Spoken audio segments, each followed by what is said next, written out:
آپ رضی اللہ تعالی عنہ کی شخصیت کے حوالے سے، غزوات کے حوالے سے بات کی جائے تو حضرت عمر رضی اللہ تعالی عنہ کی زندگی میں حضور صلی اللہ علیہ وسلم کی زندگی میں 27 جنگیں لڑی گئیں، 27 غزوات میں آپ نے خود شرکت کی۔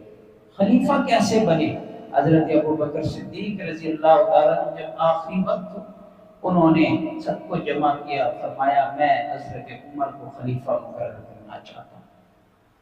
اس کے بعد ایک آیت کریمہ ہے جو قرآن مجید میں ہم پڑھتے رہتے ہیں کہ هو الذی ارسل رسولہ بالہدی، اللہ وہ ذات ہے جس نے رسول اللہ کو ہدایت کے ساتھ مبعوث فرمایا ہے، لیظہرہ علی الدین کلہ، تاکہ اس ہدایت کے ذریعے پورے اسلام کا غلبہ ہو، دین کا غلبہ۔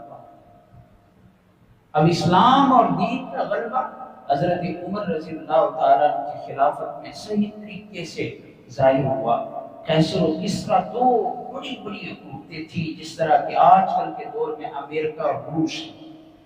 قیصر و کسریٰ ان کی حکومتیں بہت بڑی بڑی تھیں، آپ نے ان کو شکست دی۔ فتوح البلدان ایک کتاب ہے، اس میں علامہ برازری نے بڑے تفصیل سے یہ واقعہ لکھا ہے کہ جب قیصر و کسریٰ، قیصر روم کے بادشاہ کو کہا جاتا تھا، کسریٰ ایران کے بادشاہ کو کہا جاتا تھا، جب آپ نے ایران کے بادشاہ اس وقت جو موجود تھے، یزدجر اس کا نام تھا، فارسی میں اور اردو میں یزدگر بھی کہتے ہیں، آپ نے ایک صحابی، 14 بندے تھے، ایک صحابی حضرت نعمان بن مکرم رضی اللہ تعالیٰ عنہ کو کہا آپ دعوت دیں گے۔ دعوت کے لیے جب پہنچے تو انہوں نے دعوت دی، شاہ ایران کو کہا شاہ ایران 3 باتیں ہیں، یا تو حضرت عمر کو جزیہ دو، یا اسلام قبول کر لو، یا ہمارے ساتھ جنگ کے لیے تیار ہو۔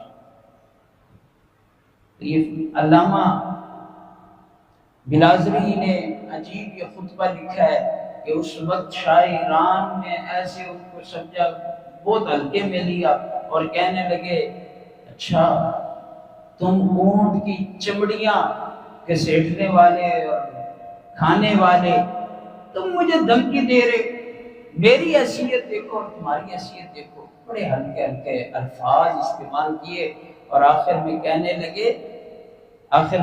لگے اگر ہمارے اصولوں کے خلاف یہ بات نہ ہوتی کہ سفیر کو قتل کر دیا گیا، میں تم سب کو قتل کرتا۔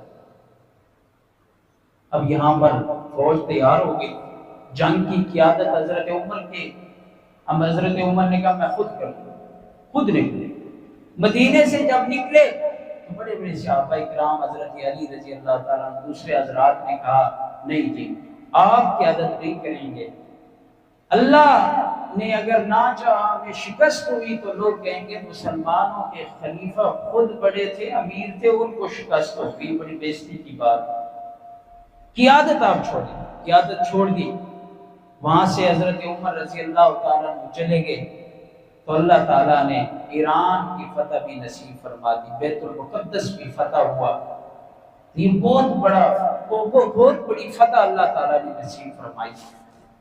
اور اسی طرح بیت المقدس جب فتح ہوا تو حضرت عمر رضی اللہ تعالیٰ نے کہا کہ آپ بھی آ جائیں۔ پادری وہاں پہ بیٹھے ہوئے انتظار کر رہے تھے۔